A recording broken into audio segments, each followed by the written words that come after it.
በ50 ዓመት ውስጥ 80 ቢሊዮን ዶላር እኮ ነው የወጣው ትግራይ በሰላም ጊዜ ትግራይ አዚፍ የእርዳታ ምትለው ምን ምትለው በሙሉ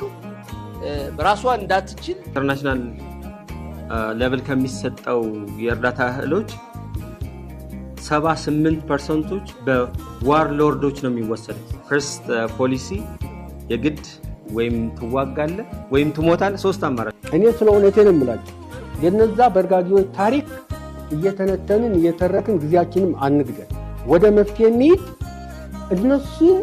የመጠየቅ ደረጃና እስከ በደረስንበት ሰዓት ደግሞ እንጠይቃቸው ዋይት ሃውስ እጄ ሩሲያ ፕሬዝዳንትን ተሳድቤ መሄድ ይችላል እርዳታ ሲባል ትርጉሙ ማያውቁትም ለምን ፐርፐዝ እንደሚመጣ ምንድነው ዋና ኮር ፖይንት ብለን ማንሳት ያለብን አንደኛ ለእርዳታና ከእርዳታ ጋር ተያይዞ የሚደረገውን ዘርፊያ ጽሁፎች ለማሰባሰብ ስሞክር በጣም ነበር ያዘንኩት አብያድ ላይ ፎቶ እንዳታነሱ ተብሏል እኮ የአይዲፒ ፎቶ እንዳታነሱ ተብሏል እንዳይገኝ ማለት እንዳይታወቅ ማለት ከዛ ከሞቱ ይሄ ካውንት ይደረጋል ማለት ይሄን ያህል አይዲፒ በዚህ ሰበብ ሙቷል ፕሪቶሪያው እንደዚህ ተደረገ ነው ማለት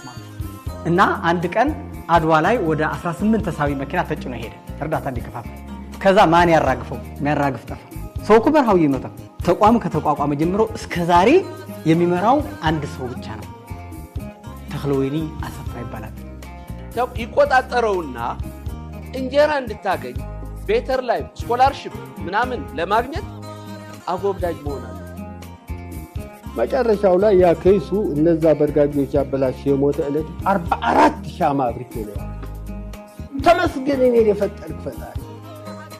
44 ሻማ ይሄ ዓለም ሚዲያ በሙሉ እንዲሰማው ፈልገዋለሁ አክቹአሊ ቪዲዮዎች ያውቁታል